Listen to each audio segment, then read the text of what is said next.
Hello everyone, and welcome to the latest in my video series in which I'm talking about help desk software and technical support. This lesson will focus on business skills for technical professionals. We're going to look at some of the business topics and disciplines technical professionals may encounter in the workforce. We're also going to describe some of those advanced business skills that managers are increasingly requiring their more senior technical professionals to acquire in today's environment and to use, such as project management, cost-benefit analysis or CBA, as well as learning about return on investment analysis. So not only do we need to know what is needed in the industry, how to implement, but we also need to know some about the financial side of the business. So let's go ahead and take a look at those objectives a little bit clearer now. How to acquire and use business skills in the workplace. We'll talk about how to use business skills to identify and justify improvement opportunities, which is a very tough skill to master because because you know the business needs something, you've identified that, all right, for us to continue working as we are, we need to implement this, we need to acquire it, we need to put it in. We also have to justify it, and that's a very daunting task. Let's talk about how to use presentation skills to communicate, and then conclude with advanced business skills for us as technical professionals. Let's go ahead and jump now into our first area. As technical professionals, we are increasingly being challenged to ensure that technology is useful and that it is enabling workers to be more productive in today's fast-paced environments, very, very competitive environments. So we as technical professionals are being challenged to ensure that our company's technologies enable our end users, the company's employees, to achieve the business goals. We must acquire various business skills to be able to do this. I use the term business skills, and I guess I should define that. These are those skills that we need to work successfully in the business world, such as the ability to understand and speak the language of business, to know all the different terms that are being utilized in the day-to-day affairs in our organizations. It's also include the ability to analyze business problems that exist or that may exist and identify improvement opportunities so that we can continue to be very competitive in our markets. We must also be able to communicate the benefit of our ideas in financial terms and present those. So have those presentation skills to market those ideas beyond just to managers or people within our groups, but all the way to management, those people that are going to approve or deny these projects. Well, how about acquiring and using business skills in the workplace? Whether a person works for a small company or a rather large corporation, some business skills are useful and are in increasing demand and being required of us. One reason that the business world is extremely competitive. That's why we have to make sure that our business skills are up to par and staying ahead of the game because of the competitive nature of all businesses. Another reason is that trends such as automation and outsourcing is going to mean that corporations and our companies have fewer job positions and are being very selective of what support professionals they are bringing in because of those fewer jobs. So you as that next group of business professionals need to have a great or a vast mix of skills, including business, of course technical. One that I hear more and more often are soft skills, as well as self-management skills. By having this mix of skills, you're going to create the greatest opportunity for you in getting employment in the IT field. While some business skills are particularly relevant to technical professionals, you'll find that these skills can sometimes be useful regardless of the profession you enter and can carry across borders of organizations. Now, you can acquire some business skills by simply observing and inquiring about the activities where you work, and you will find that your business skills grow as you acquire other education and other experiences throughout your career. Some of those skills that are extremely relevant to us as the technical professionals are customer service. Without a doubt, customer service, customer service, customer service. Process management, listening, and communication skills. I would put that up there right below customer service because they kind of go hand in hand and they're extremely important. Listening and communication are two of the most basic skills that are highly sought after in this fast-paced business world. When I talk about process management, this is the need for people who have experience developing, documenting, and always continuously improving processes. And you'll see that this is ever increasing as we are more and more competitive and our environments become more fast-paced. Another skill that's needed in the workplace is writing. An increasingly important business skill because there's an ever greater number of communications that occur via the different technologies that we employ in our organizations, such as the internet. So much of the job is done on the internet, using email, using instant messaging, whether you're doing online support or phone support. All of this and your ability to write, such as user documentation and emails, is growing, and you must acquire good writing skills. Another skill is need problem solving. This is highly valued in every profession. You need to be able to have good problem skills. Financial management. These, as technical professionals, are going to help you advance into team leader, management, supervisory positions by being able to know about the financial side as well. So you must look into bettering your skills in that area as well. The ability to make very effective presentations. These all the time we're presenting, whether it's training or trying to justify projects. You definitely need to have some very good presentation skills. Project management. This is a 21st century hot word, and it's just more and more job searches. If you look at job listings and stuff, you will see project management listed across the board. This is so that we have the ability to either be a good project manager or a project team representative.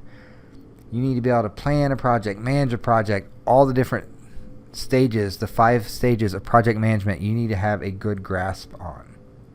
Conflict management is another skill that you must acquire in the business world, in your workplace.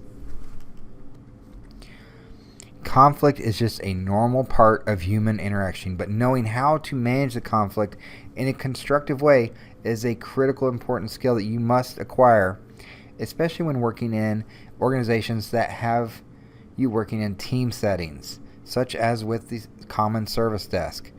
This is an excellent life skill that can be improved over time with more practice. Time management is another of these important skills.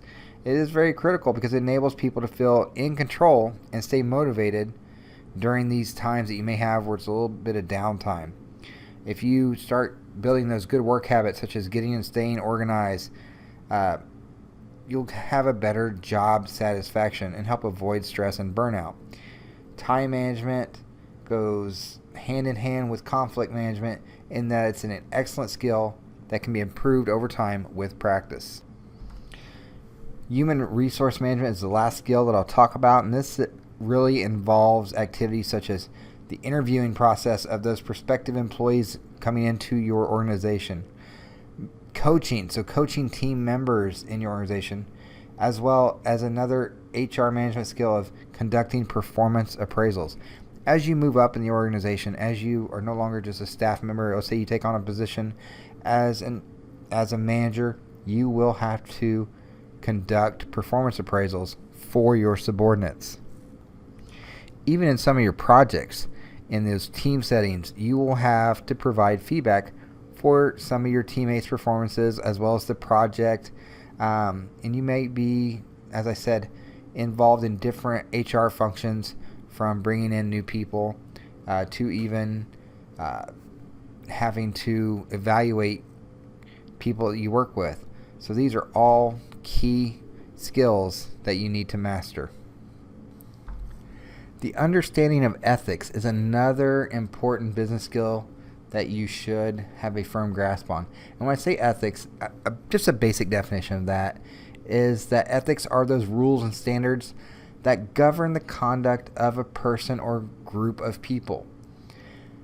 So ethical behavior is that behavior that conforms to generally accepted or those stated principles of what's right and what's wrong. And professional ethics are a must in the workplace. Know what the policies are in your company of what's right and what's wrong, and exude that into everyone else. Make sure that you are a leader and showing the right ethical standards in your organization. Acquire and use all the business skills that I've talked about as well as others, whether you're doing it by learning on the job, through self-study, or if you're in the classroom. Make sure to do all you can, research, and not only just know what these skills are, but actually show those skills to everyone that's around you. Obviously, most of your employers are not going to expect us as technical professionals to have fully developed all of these business skills when we first join the workforce. That's why we're going to be continuous learners.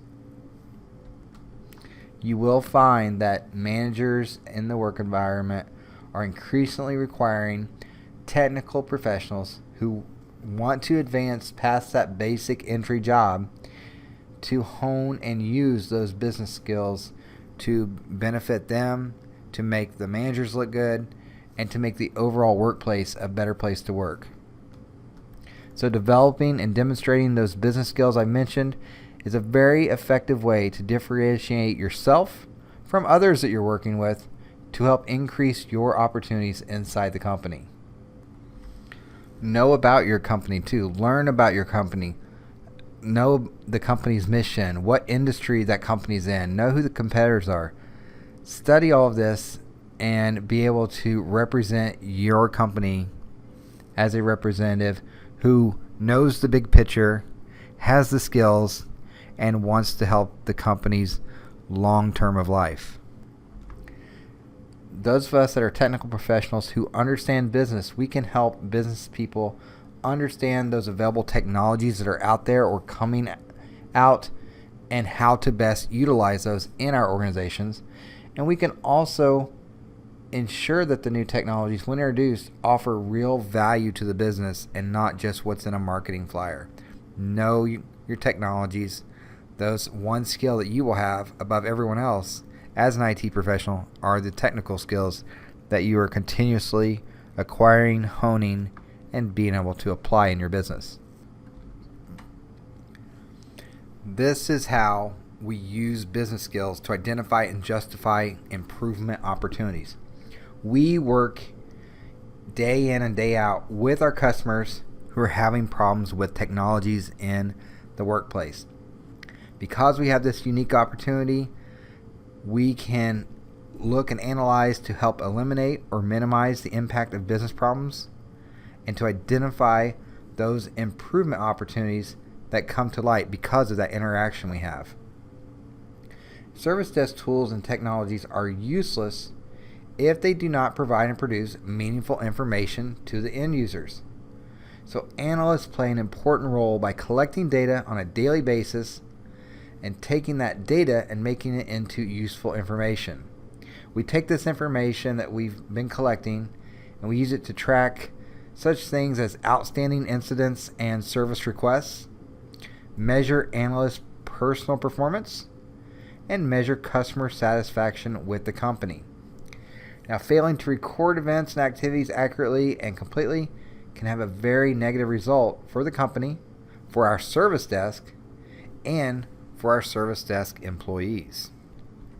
Make sure you're employing the right tools to help collect the data and then take that raw data and make it into useful information. We have the great opportunity to capture data and information needed to determine our customers' wants, their needs, and to be able to continuously do this and make sure we're meeting those needs. So you must learn how to interpret data and share and add value to that information. So we can help through adding value to this information by learning to identify trends and doing the root cause of incidents. So performing trend and root cause analysis is a great tool to master. Trend analysis is just a methodological way of determining and, when possible, forecasting out service trends. Now, trends can be identified as either being positive or, unfortunately, they could be a negative trend. So those trend reports that we make provide our service desk management and our staff the information to formulate improvement plans as well as to communicate achievements. This trend analysis is going to involve looking at a set of data and viewing it from several different angles in an effort to identify some type of obvious trend. And this trend report is going to make it possible to determine the most common and the most frequently occurring incidents, and as well as looking to identify any type of outliers or anomalies, which is just a deviation from the average or the norm of our data. And I mentioned this one, so I'll talk a little bit about it, is the root cause analysis. This is used to determine why incidents are occurring so the company can then take steps to prevent futuristic incidents from occurring. Now, this obviously takes some time to complete and to determine that root cause. So we need to be able to look beyond the obvious and seek an answer to the overlying question of why. The root cause is then captured in a data field when the problems are closed. It's supplied by the person who identified the problem. Now, the root cause is not always related specifically to hardware products or even to software products. It's often related to how people are implementing or how our end users are using the technology that's available to them. Not only do we capture root cause, we need to be able to make sure that we eliminate root causes so that these incidents don't occur in the future. Obviously, our customers would prefer that incidents be prevented, so we need to make sure we're using the right means to identify and then eliminate these root causes. And that's why we use such tools to see trends and root causes. If you're driving every day and you notice that each week your miles per gallon is going lower and lower and lower, you are identifying a problem. Now you need to find out why that problem's occurring. That's just an example of what we do in our IT field. Is we're like, oh, okay, we see a trend here. Let's find out why that is occurring so we can eliminate that. And then we can then take raw data, make it into useful information, and come to a solution that benefits everyone in the organization.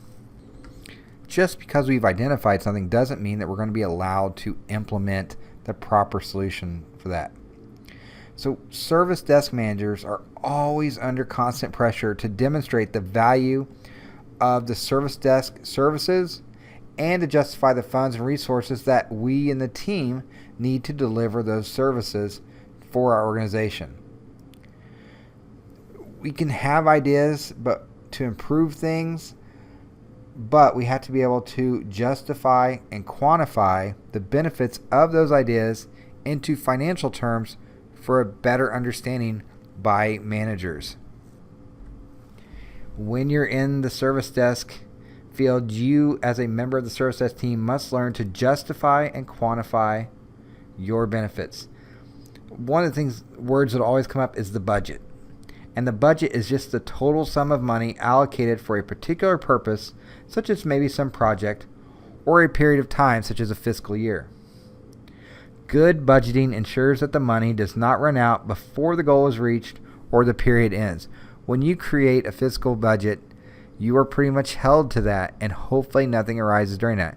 So you need to be able to see into the future to forecast what you're going to need money for. As a manager, you're going to say, okay, I know that I have these support contracts and I'm going to need X amount of dollars in these categories to fulfill that requirement. I know that we need to update X amount of workstations per quarter over the next year to meet the end goal of everyone being upgraded. I know that we have a satellite office we're going to implement in quarter 3 of this year or of next year, so I need a budget for what all is going to be involved in that project. These are just some examples of good budgeting. When you are going to justify your improvement initiatives, trying to say, okay, this is what we need, you need to be able to say why. So you need to state the expected benefits in the form of the goals to justify the improvement. You also need to express those goals as measurable metrics. Now, metrics typically take on characteristics such as cost, customer satisfaction, efficiency, effectiveness, quality, employee satisfaction. Those are some of those characteristics of the metrics that you're going to use in defining your goals. Now, you can tell that some of those characteristics are tangible or they're capable of being measured precisely. Others are intangible and a little bit more difficult to measure precisely, such as customer satisfaction or employee satisfaction. Those intangible characteristics reflect perception and are therefore more subjective to how they are looked at. But both the tangible and intangible goals are very important. All of these are important because they help you achieve a balanced, customer-oriented result. Everything should always be customer-oriented. Without customers, your organization will not survive, obviously. When you're identifying these improvement opportunities, you need to be able to use such terms and understand how to calculate labor savings or cost per contact, different things like this, whether it's based on the volume, such as call volumes, or if you're getting new equipment in, cost per unit, whatever the case may be, you need to be able to use the proper terms to help justify those opportunities that you've identified through all of your raw data analysis into useful information. Make sure your data is accurate.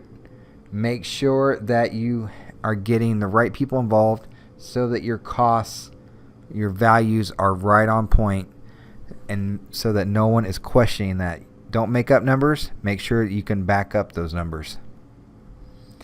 Obviously, when we are preparing a budget, we cannot anticipate every expense that may arise in the course of a given period of time. Now, obviously, circumstances change and opportunities are identified that can affect the budget. When improvement opportunities such as a new technology are identified, they must be justified and prioritized in light of other budget expenditures. Now, when you're justifying your improvement initiatives, make sure that this is going to involve stating the expected benefits in the form of goals or objectives and expressing those goals as metrics. I can't emphasize this enough. This is what we need. This is why we need it. This is how it's going to affect us. But you must say how and what in some type of metric you must present that so that it is easily understandable in a business sense. A lot of times you will find that getting a baseline metric will help you immensely. If you can show that in May of X year you saw 62 tickets come in the next month you show that you had 140 tickets come in, and that you identified this root cause, here's what it's going to take to fix it.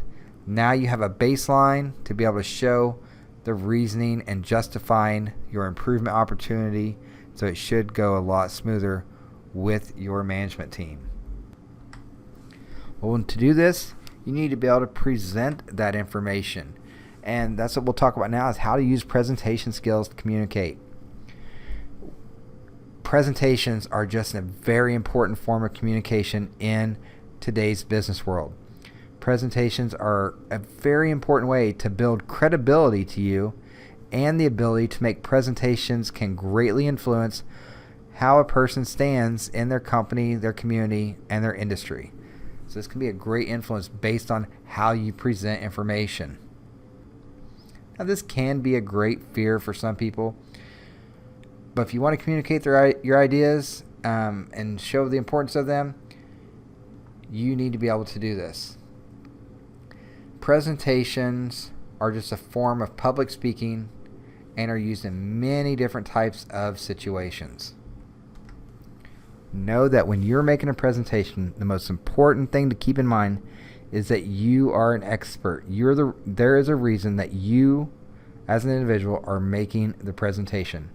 And the people that are there to witness your presentation, more than likely their approval is going to be needed for you to move forward on a project. You're not going to have people in there that aren't going to be involved, so you need to know who your audience members are. Their input is going to be needed to formulate an action plan, and you need to make them aware of something or make it a learning moment and teach them something. So when you're going to use a presentation, first of all, step one in that is to know your objective. A clearly stated objective is going to help you determine whether a presentation is needed or not, and focus your thoughts and the thoughts of your audience. When it comes to stating your objective, usually a single sentence is going to suffice. Then you move into step two, know your audience. I can't emphasize this enough. This step is going to greatly influence all of the future steps listed here. Knowing your audience is going to determine what's important to those audience members. So understand the background of your audience, and when in doubt, ask them some questions. Create some engagement. Now you're ready to design your presentation. This is step three. You should begin with an outline. When it comes to the overall presentation, it's just like anything else. It needs a beginning, it needs a focus point of the body, and then you need to close it. So you need to have an ending.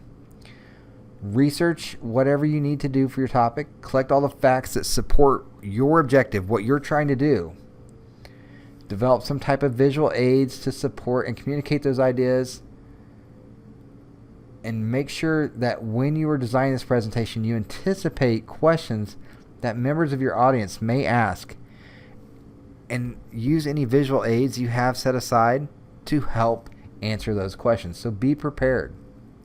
Step 4, don't just go in there and wing it. Rehearse the presentation. Once again, step 4, rehearse the presentation.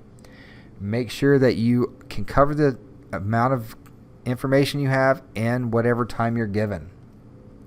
Make sure that you're not taking the whole time to just talk about what you want to talk about. Make sure you leave time for any questions.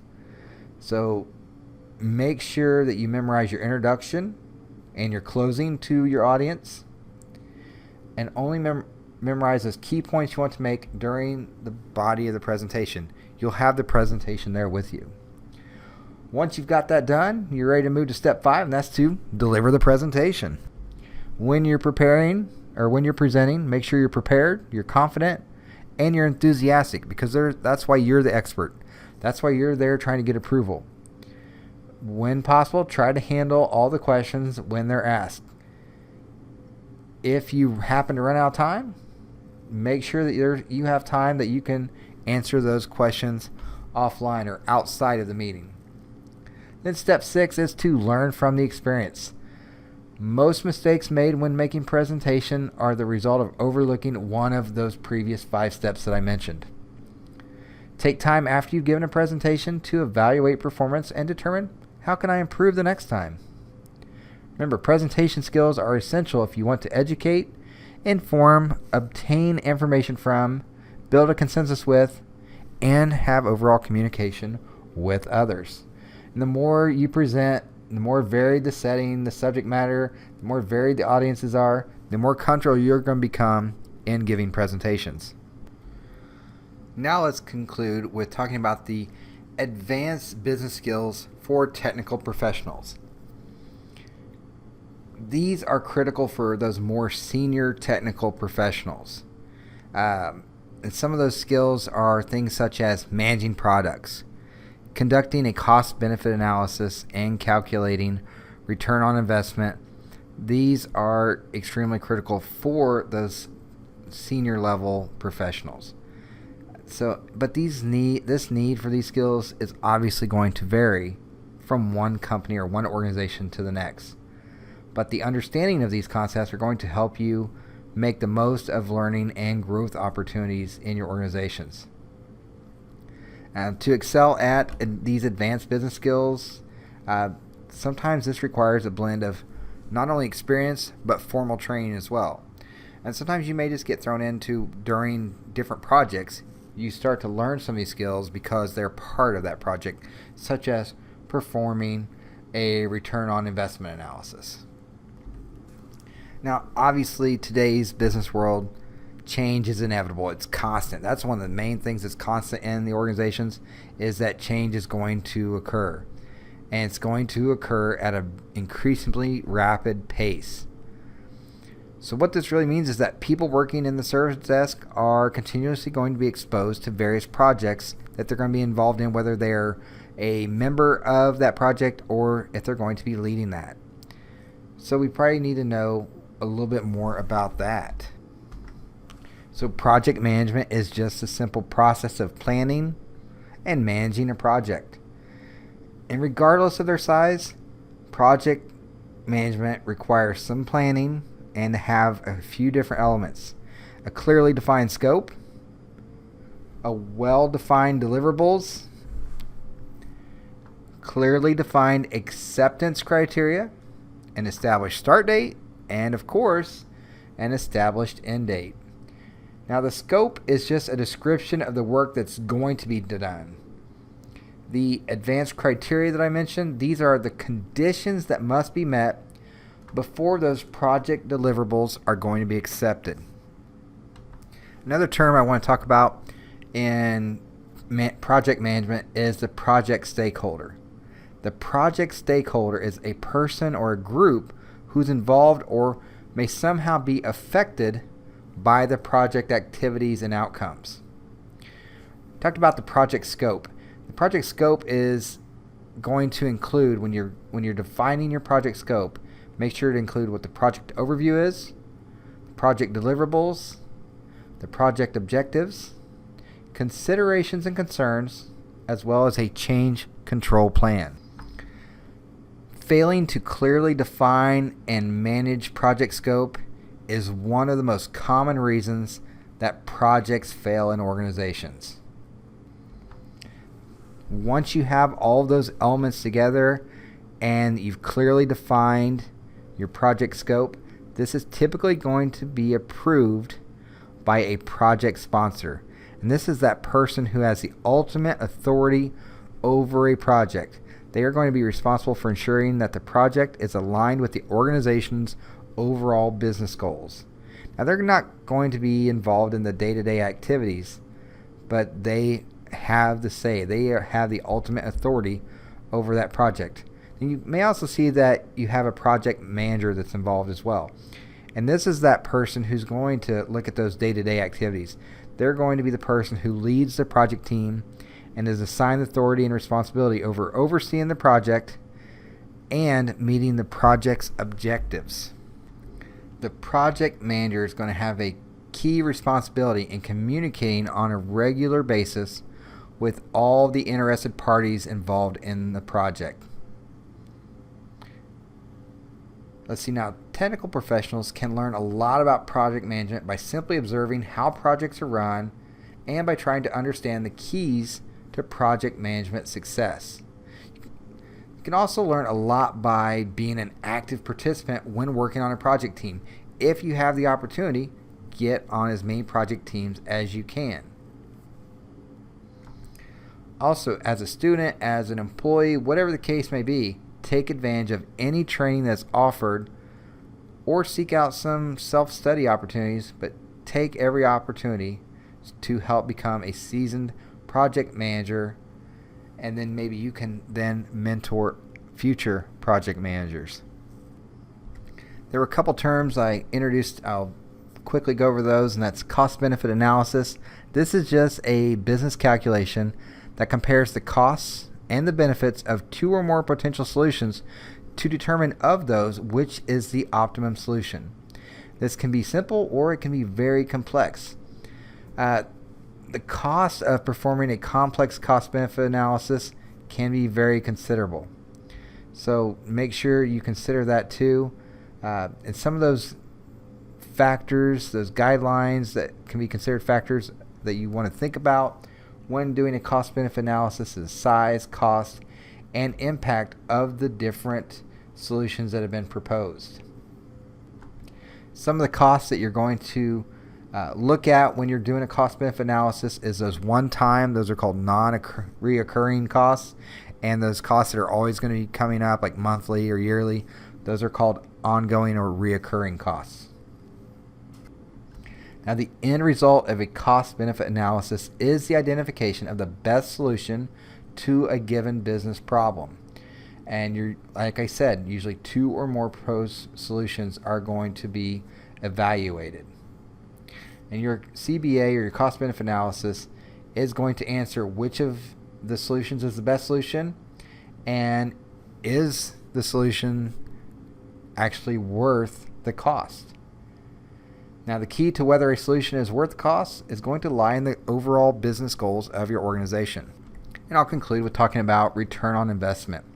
Now, return on investment is a business calculation as well, but it measures the total financial benefit derived from an investment and then compares that with the total cost of the project. So essentially, return on investment is a simple calculation of net benefits divided by project investment. How much are we getting out of this divided by how much we're putting into it. If you're doing a very simple ROI, this is only going to use financial costs and benefits. Now, intangible benefits are important and must be taken into consideration when figuring out return on investment. Return on investment is going to answer the questions, what do I get back in return for the money I'm being asked to invest into this solution? And it's also going to answer, is the return that I'm getting back even worth the initial investment? Obviously, calculating return on investment is going to become easier as you develop the skills needed to identify and communicate both the costs and the benefits in your business's financial terms. So once again, this is just another skill that's going to become easier the more you practice it. Well, that is it for all I have on this lesson on business skills for technical professionals. There's a lot in there. There's a lot that we do day to day in the IT world. So I just want to present you some information to help you realize that there's more than just the technical skills. We have to have those business skills as well to be the best technical professionals that we can be. Thank you for following along, and I hope this information was helpful to you, and continue your advancement